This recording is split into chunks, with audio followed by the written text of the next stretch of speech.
Hello team, welcome to another ATP Geopolitics video with myself, Jonathan MS Pearce. This is Ukraine War News Update. I guess it's the third part thereof for the 15th of July 2025. Lots to talk about today, so much content coming out because there's lots going on in the United States, aside from what's going on in Ukraine. Lots going on in Ukraine, concerning Ukraine in Europe, in the United States, Russia, China, India, all of the above. I'm going to start with the EU.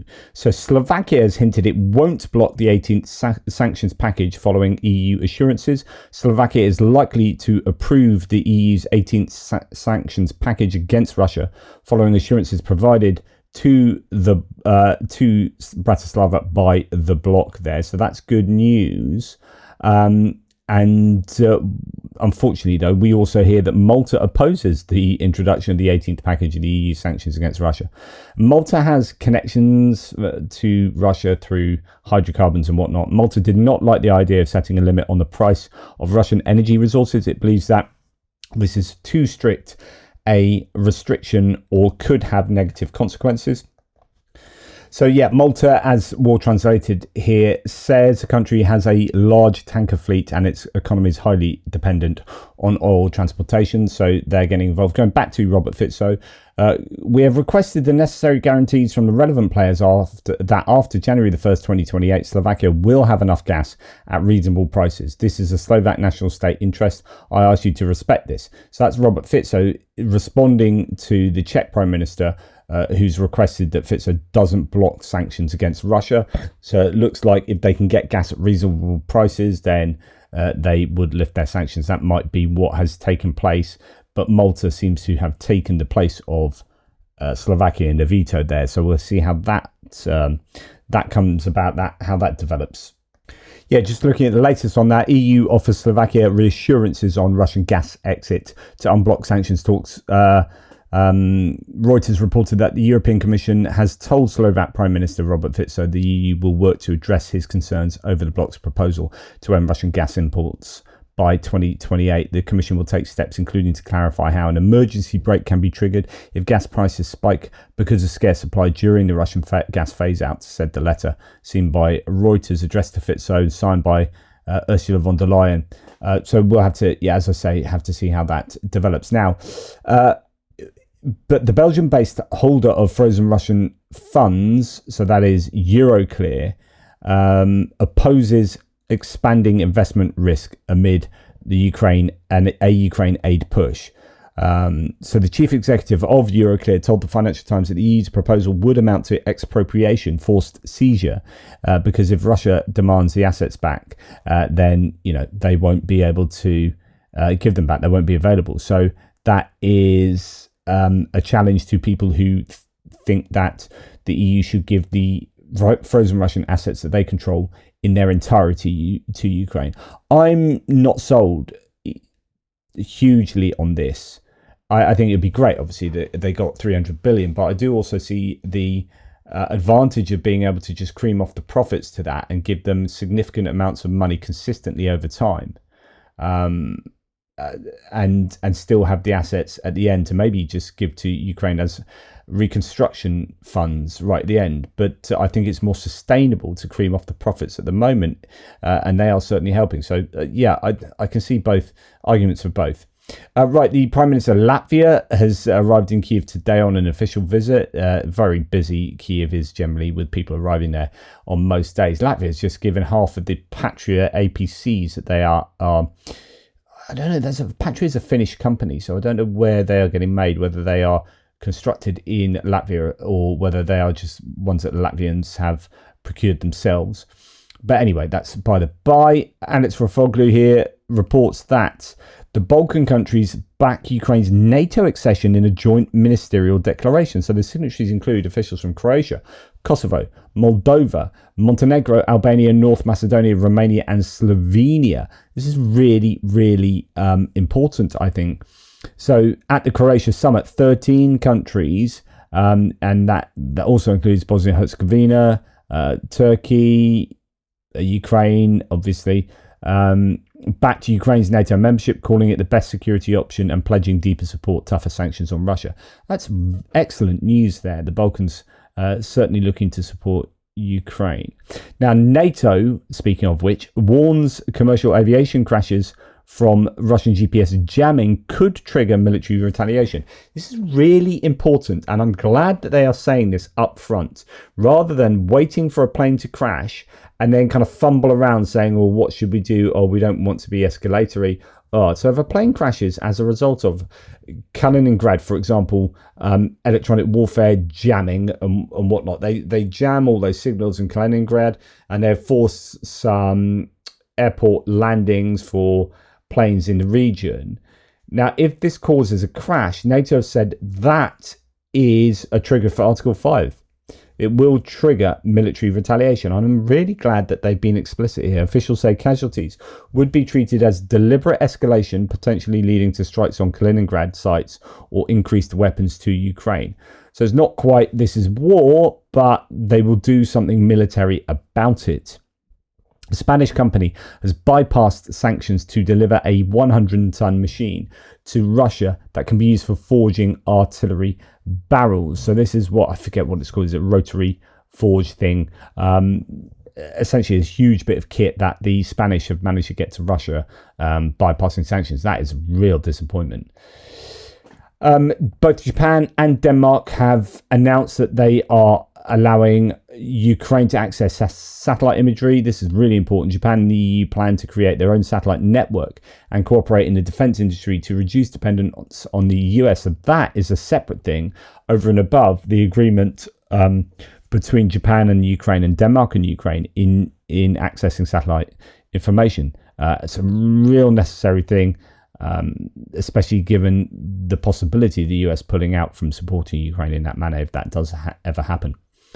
Now, Emmanuel Macron's called on the EU to defend European interests resolutely from Trump tariffs. So you now have 30% tariffs that will be brought to bear against the EU on August the 1st. The EU is working out what to do about this. There's already, I think, 15.9% reduction in car exports from Europe to the US. There are cars sitting at ports already. There is the potential, I think the EU has signaled 72 billion euros worth of trade that's going to be hit by retaliatory tariffs or whatever they're going to do. So, yeah, this is not looking good when you want unity to support Ukraine. I've said this, long said this, that Trump's trade wars that he's waging around the world are not useful for cooperation on other matters. Take, for example, helping Ukraine. So Macron says, in a time of predators, no one can remain on the sidelines. At a time when our American ally wants to abandon its commitments or creates new uncertainties, do we want to take responsibility for our security once and for all and build a true European NATO? Are we capable of confronting a high-intensity conflict in Europe on European soil in the next 3 to 4 years? To all these questions, we will answer yes, because we, the French, intend to remain free in the next century. So very kind of bombastic rhetoric in terms of French independence there. But at the end of the day, you know, who's laughing now? The French are the sensible ones, having not agreed to be dependent militarily on the US as countries like the UK have. So they have their own armaments. That means that they are not buying American equipment. Their own equipment doesn't utilize American components, and I think that's now proving to be a sensible option. French army chief has said France faces Russia as the main enemy in Europe amid rising threats. And the head of the French army, General Thierry Burkhardt, attributed Russia's view of Paris as a primary adversary largely to France's unwavering support for Ukraine since Russia's full-scale invasion. So again, very explicit rhetoric coming from France as to who the enemy is. France's foreign intelligence chief, Russia is an existential threat to Europe. So this is Nicolas Lerner, head of France's Directorate General of External Security, DGSE, so they're kind of MI6. He gave an interview to the French television channel LCI, where he said, well, quite a lot by the looks of it. See if we've got some key points here from Gerashenko. Lerner, like Mark Rutte and President Macron, considers Russia as an existential threat to Europe in the medium and long term, as the ideology promoted by the Kremlin could lead to another war. Russia is actively interfering in elections in several European countries. Before the start of Russia's full-scale invasion of Ukraine, around 80 Russian agents were operating in French territory. About 50 of them were expelled from France. In 2022, French counterintelligence uncovered a senior official at a company who had been recruited by the Russians more than a decade before the full-scale war. As a result of that investigation, another 6 Russian agents were expelled from the country. Lerner said he was struck by the brazenness of the Russians when several years ago Putin unveiled a monument to agents outside the Foreign Intelligence Service (SVR) headquarters, listing the cities where they operate: Beijing, New York, Paris, London. The French Foreign Intelligence Service continues to maintain contact with its Russian vis-a-vis in the context of cooperation on Islamist terrorism. And as part of these contacts, the head of the DGSE has had several opportunities to speak with Sergei Naryshkin, including one recent conversation, as you noted. If you want a television hint, one of my favourite series of all time is a French series called Bureau, or Bureau de Légende, is its French title. Actually, one of my other favourite series of all times is Engrenage, or Spiral, which is another French series. I think 6 seasons, and that is chef's kiss. I love Engrenage.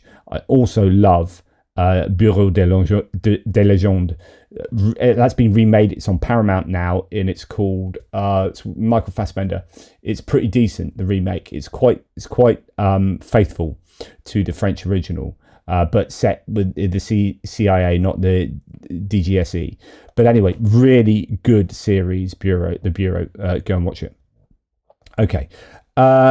Right. Russia scales up propaganda operations across Africa, reports the Kiev Independent with reference to the Ukrainian intelligence. And this is in the context of my interview of Philip Abaji Jr. from Nigeria. So by the end of the year, Kremlin propaganda channel RT plans to launch broadcasting in Amharic for an audience in Ethiopia, according to the Ukrainian intelligence services. That is deeply worrying, and that's at a time where the US is pulling out of information warfare, if you like, and operations in places like Africa. And we'll come to that in the US section in a wee while. So Russia's military presence in Africa, their troops, their presence rises from 3,200 to 5,000 across 8 countries, which is up from 2,000 in 2020. So they are, at a time where they're at war with Ukraine, they're ramping up troops in Africa. Focuses on regime protection, counterinsurgency, and resource site security. Expansion eyed on Equatorial Guinea and the Democratic Republic of Congo for strategic access. So at the moment, the countries they are in that can be seen here are Mali, Burkina Faso, Niger, up here is that Tunisia, and no, that's Libya, sorry. And we have Sudan, we have Central African Republic, and also I think you can add Chad onto that. That's Central African Republic there. I thought they're in this country as well. But yeah, so it's a deep concern. Mozambique as well. That's interesting. So it is definitely a challenge that the Russians are so prevalent on the continent of Africa. Yeah, it's a definite worry. Right. Geopolitics. Pani says Hungarian NGO AHANG launched a petition urging the OSCE, so that's a European Security Organization, to send a full election observation mission for the 2026 Hungarian parliamentary election, citing threats to fairness. Something I've talked about a number of times, that although Hungary is in the EU, you can democratically backslide, and it's very difficult for the EU to do anything about it. And I see an awful lot of democratic backsliding going on there. And at the moment, at 15 percentage points down in the polls, what is Orban going to do? Is he going to put his hands up and say, well, that's democracy. I'm just going to allow democracy to, to follow its course, and whatever happens in the election happens? Or would he double down and make sure that he doesn't lose, in which case you're going to see rigging of the elections and all sorts. And I think the latter is far more likely. And so people are worried about that, and they're asking the OSCE to get involved in making sure that the elections are fair. So far, 15,000 signatories have been put to that. The group plans to deliver the petition to the OSCE's Warsaw office. What else do we have? Now, staying on Hungary, actually, István Tibors, who married Viktor Orban's daughter, Rahel, in 2013, has nearly doubled his net worth to almost 500 million euros in the last year alone. Tibors's wealth and influence have drawn comparisons to Donald Trump's son-in-law, Jared Kushner, according to the Financial Times.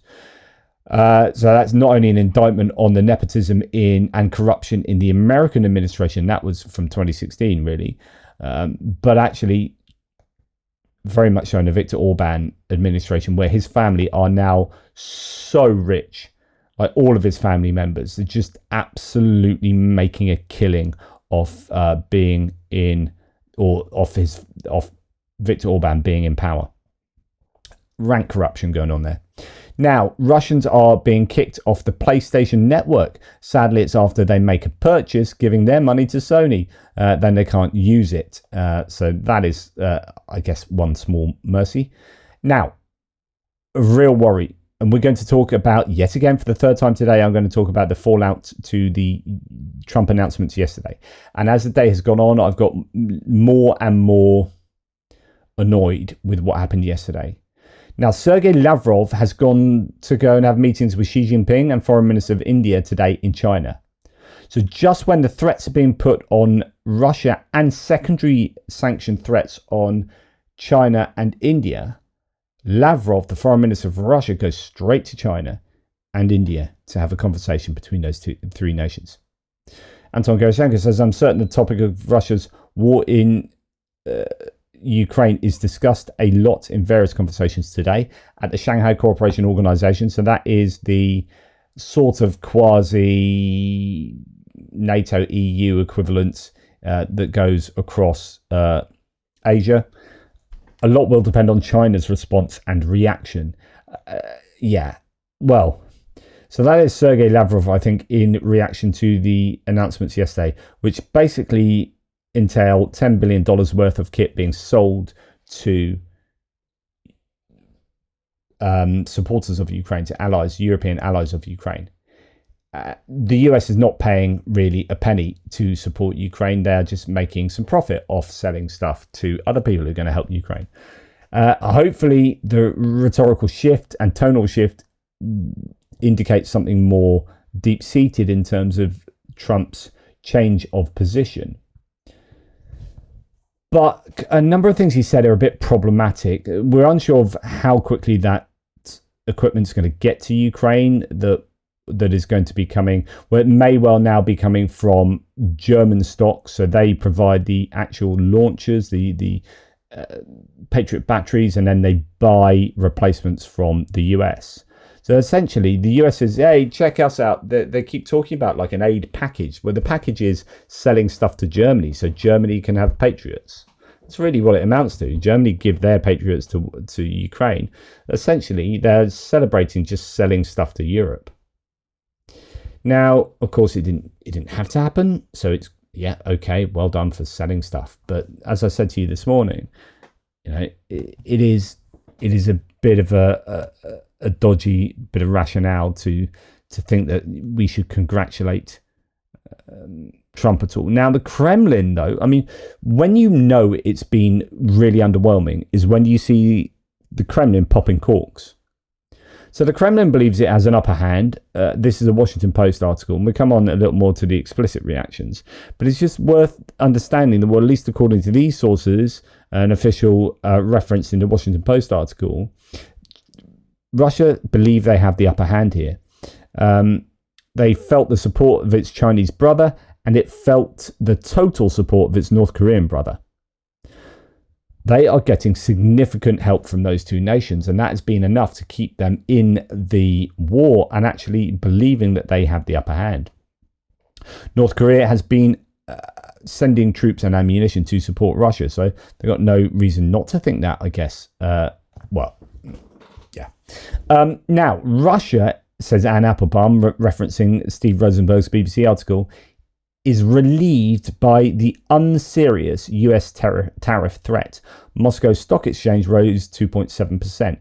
So there was a spike in the Moscow exchange, which might indicate that the announcement from Trump yesterday wasn't nearly as bad as people in Russia were thinking it would be.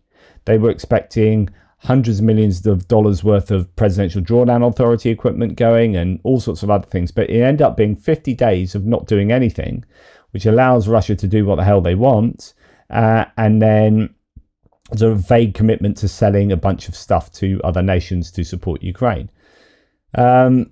So Russia and America are moving towards a new round of confrontation over Ukraine. Monday's edition of the tabloid Moskovsky Komsomolets had warned Trump's Monday surprise will not be pleasant for our country. So that's what they're warning beforehand, but actually it came about and it was all right. They weren't too upset by it. Just going to see if there's anything worthy of note in the rest of this article. Yeah, I mean, essentially, well, we'll go and look at what some people in the information space are saying, and then Dmitry Peskov as well. I've already told you Medvedev saying it was all theatrical and Russia's not worried. Russian war bloggers are saying that the message from Donald Trump is clear. Russia is free to do anything it wants in Ukraine over the next 50 days. They advise the Russian government to, quote, wreck Ukraine in, quote, the promised bloodiest period ahead. So, yeah, we can do what we want for the next 60 days. Whoop. Awesome. Military informant, who's a source, a Russian source, asks, where did the unusual 50 days come from for Trump, who previously liked to measure everything in 2 weeks? It comes up with the same answer as many Western commentators, that it matches Putin's time frame for completing his conquest. Today, Axios published an article stating that Vladimir Putin, during a phone call with Trump, said that Russia would attempt to establish control over all entities included in the Russian constitution, taking control of the annexed regions within the next 60 days.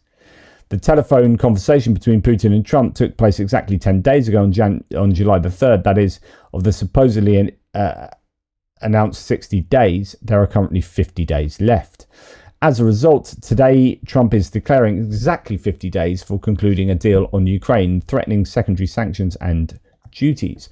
Fighter bomber, so a Russian source concludes, quote, in fact, the United States gave us 50 days to take more advantageous positions, liberate our territories and conduct active combat operations in the most favourable conditions with minimal amounts of assistance in weapons and equipment to Ukraine. 50 days is just before the onset of the autumn and the transition of the war into a positional stage. 50 days is just the time to understand whether the launch of thousands of Garans, Shahid drones and Gerberas decoy drones will bring a strategic turning point in the war. And in 50 days, the existing factual situation will be put on the table at new negotiations between the US, us and the US, saying as Russians here. We will see what we can put on the table in 50 days. I hope we'll still have some aces up our sleeves and we can put on the table at the right time. Zone of Truth, another one, says Trump gives Putin 2 months of carte blanche. Moreover, equalising the chances of both sides, he gives the Ukrainians long-range weapons and air defence. Well, that same promised bloodiest period is now ahead. And then another source looks forward to Russia, quote, wrecking Ukraine in a month and a half. We have 50 days, several thousand geraniums, Iskanders, KH-101s, Calibers, and 3 tons of Tarragon. Not that all of this was necessary, but you have to take things seriously. So the Russians appear to be somewhat happy. Then the New York Times is pouring some doubt on Trump's ability to impose these 100% tariffs that he's threatened if there's no peace deal at the end of 50 days. Experts doubt the credibility of Trump's threat to impose 100% tariffs on Russia's trading partners. So those secondary tariffs on other nations such as China and India, who are meeting with Russia today, if Putin does not agree to a ceasefire within 50 days. The implementation of this threat will drag Trump into a confrontation with Beijing. And that is the problem for Trump. And so he's given this big statement, if this doesn't happen, then this will happen. And if it gets to 50 days and it doesn't happen, then his credibility is completely out. Like, if he just doesn't come through on his word, then his word is worth nothing, because he keeps doing stuff like that. 2 weeks, 2 weeks, 2 weeks, 2 week. Here he's given 50 days, and that seems to align with what Russia wants. And there you go. Now, Der Spiegel cast out on the impact of Trump's tariffs on Russia. So not only, whether they can be done practically, but the Spiegel saying that they will have very limited impact, noting that Russian exports to the US totaled under $5 billion in 2023 and dropped further in 2024, hardly enough to shake Moscow's economy. That likely explains a muted reaction from Russia's markets. So actually, there isn't that much power they can have. I mean, I don't know. The Secretary, the Treasury, the US Treasury Department has a huge amount of ability to really help with global sanctions on Russia. So hopefully they will have some effect. The Wall Street Journal's editorial board said, quote, "The 50-day reprieve is too generous to Mr. Putin, who may think it means Mr. Trump doesn't really want to do it." Messrs. Graham and Blumenthal issued a statement praising Mr. Trump's turn on weapons, but with a hint of disappointment that he didn't endorse the sanctions bill, which has 85 co-sponsors. And now we know the sanctions bill has been put on pause because Trump's claim appears to be unilateral, as in he doesn't need the sanctions bill. He's just going to put on 100% tariffs rather than the 500% that the bill included, and so on and so forth. So the bill has now been paused, which I think is another problem and shows that, Trump holds all the cards here. And if he's quite volatile, then, we shouldn't be relying on him. Now, Dmitry Peskov, the spokesperson for the Kremlin, has come out and said Trump's statements are perceived not as a signal for peace, but as a signal for the continuation of the war. Quote, "Some statements are addressed personally to Putin. We certainly need time to analyze what was said in Washington. If and when Putin deems it necessary, he will definitely comment on it." Wow. So it's not a signal for peace, but it's a signal for the continuation of the war. Those 50 days, awesome, say the Russians. Marjorie Taylor Greene. So we got at least one MAGA Republican that's come out and slagged off Trump's decision, but it's ridiculous here. She says MAGA did not vote for more weapons to Ukraine. MAGA voted for no more US involvement in foreign wars. Well, actually, more weapons for Ukraine, these are being sold. I mean, you're making a profit. Surely that's all right for you, is it not? Getting good tax income in, and jobs for the boys, jobs for the US citizens. I don't know. Anyway, the MAGA base continues to turn on Trump, says this source. First, it was the Epstein files, now it's Ukraine. The timing of this is interesting given how Trump's popularity with his base has hit a low point. And then we have the former imprisoned Vladimir Kara-Murza. I wonder how he defines himself. A Russian opposition politician, historian, author, former prisoner. So I'm not going to play all of this. It's a pretty sizable interview, but this is what he has to say about these are his initial thoughts. Well, first of all, thank you so much, Aaron, for having me on your program. It's always a pleasure. I don't understand where the 50-day figure comes from, and frankly, why Mr. Trump needs another 50 days to see what Putin's intentions really are. I mean, he's had 6 months of his current administration to see it. We've all had almost 3.5 years of the full-scale war of aggression that Putin's been leading against Ukraine, the largest military conflict on European soil since the Second World War. And we've also had 25 years to see who Vladimir Putin is, to see him repressing and terrorizing his own citizens, our own people in Russia, to see him attacking and going to war against peaceful neighboring countries. It's there's no question, there's no mystery as to who Vladimir Putin was and what he's planning to do. Absolutely on point there. I mean, how could you misread Putin? I mean, we've known what he's been like for 25 years. Interesting point that actually, and he says this later in the talk, that actually Obama and Clinton both tried to do resets with Putin and give him the benefit of the doubt. And that's kind of what Trump's done, give him the benefit of the doubt and then realise, no. So by the end of each of their tenures, Putin was known for what he is, right? But maybe it's a thing that leaders want to get in and say, no, we want to do business with Russia. We want to normalize relationships, reset. And then you soon realize that Putin is Putin. It's like, what is it? The frog and the scorpion. Scorpion will do what the Scorpion does. And in fact, what film was I watching the other night that had that idea in? It was The Equalizer. I was watching with my 14-year-old son, and at the beginning of the film, he's reading a book in the cafe, The Old Man and the Sea, talking about how the old man does what the old man does, the fish does what he does, the shark does what it does, and it's his way of feeling alive or whatever. But there's that element of the scorpion and the frog, yeah. And anyway, Putin does what Putin does. That's who he is. That's his nature. Now, after Trump shut off funding to the US-backed Radio Free Asia, the Chinese expanded their own broadcast. So you're talking about Africa, where the US has pulled out of Africa effectively, and Radio Free Europe, Radio Free Liberty, Radio Free Asia, and USAID funding has all been pulled, right? So Trump shut off funding to the US-backed Radio Free Asia. The Chinese expanded their own broadcast there. They step into that power vacuum. We have 5 months into its unprecedented dismantling of foreign aid programs. The Trump administration has had to give an order to incinerate food instead of sending it to people who need it. So places like Africa, where food might end up going, there is now going to be no food. In fact, it's going to be incinerated. On spending $130,000 to burn food worth $800,000. That's absolutely insane. That's what happens when you cut that funding. Right, rather than just say, do you know what, we'll fund that until that food's run out, at least you're not going to waste it. But anyway,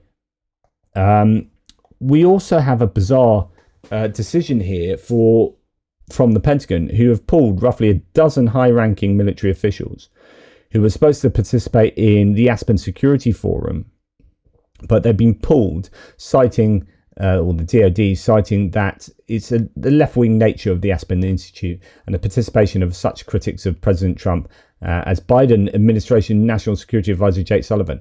Oh, we can't send our military people there to a conference because Jake Sullivan's going to be there and he's such a bully. It's like, who are the frickin' snowflakes these days?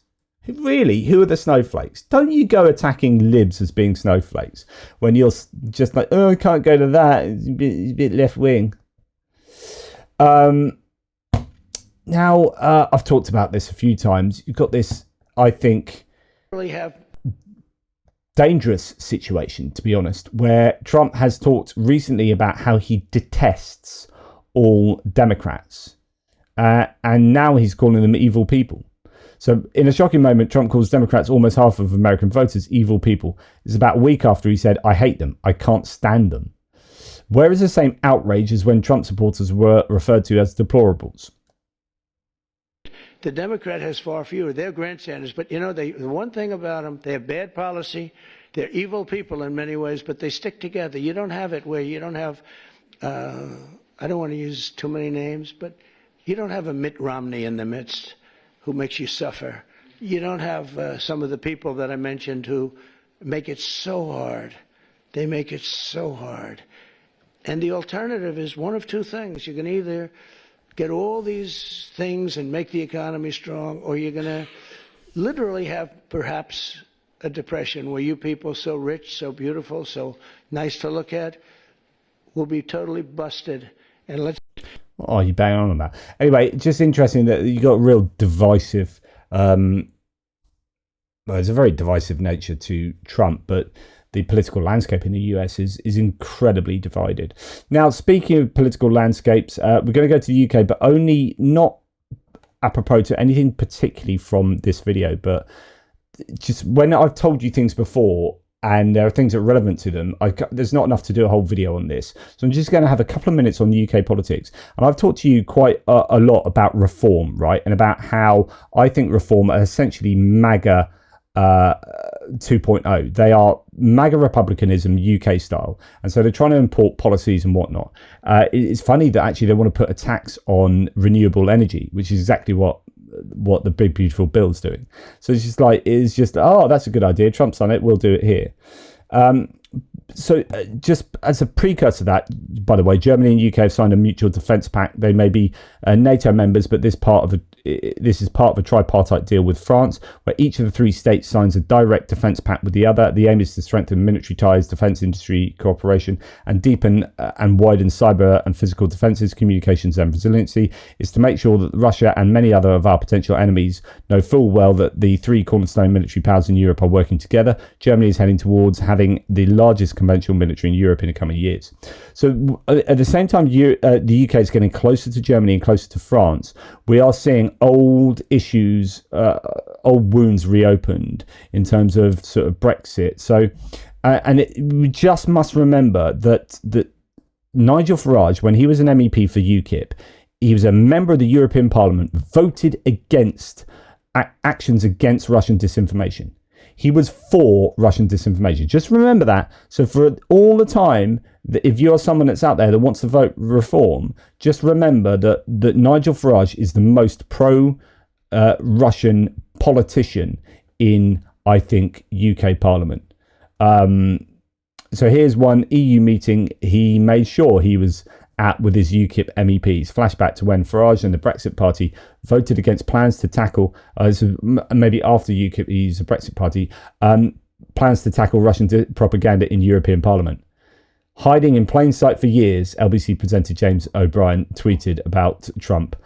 Sorry, not Trump, Farage. But what I wanted to say with regard to things I previously mentioned, I talked the other day about how when Macron came to the UK to speak to Starmer, that the BBC were reporting overtly, just overwhelmingly, about the one in, one out immigration deal, and how they are and at the time, so they had Macron and Starmer, and then they cut to a GB News piece of, and by the way, there should also be complaints to Ofcom, our regulator for TV, on GB News, because they are overtly reform. You have to have fairness as a news organisation in the UK, and GB News has just become a platform for reform. So if you look at all the presenters, they're all like reform people. But anyway, the BBC News just cut to Nigel Farage on the channel, and basically they're just platforming reform the whole time. And we know they're actually doing that to a degree on purpose, because they're trying to court the voter, the reform voters who they think they've lost as supporters of the BBC. So this is part of an approach for the BBC to try and give reform a lot of amplification. Now, when it comes to things like BBC Question Time, reform get on there more than Green MPs, even though there are more Green MPs than Reform MPs, and there are more councillors across the UK from the Green Party than the Reform UK Party, and yet they platform reform way more than they do the Green Party. And so I've been complaining about this, Alice Campbell has been complaining about this. Well, now it turns out there's been a formal complaint to the BBC from the Lib Dems, from Ed Davey, the Lib Dems. So why did BBC News ask Nigel Farage, who has 4 MPs, his opinion on Starmer-Macron announcement, but not Ed Davey? So the Lib Dems have 72 MPs in the House of Commons.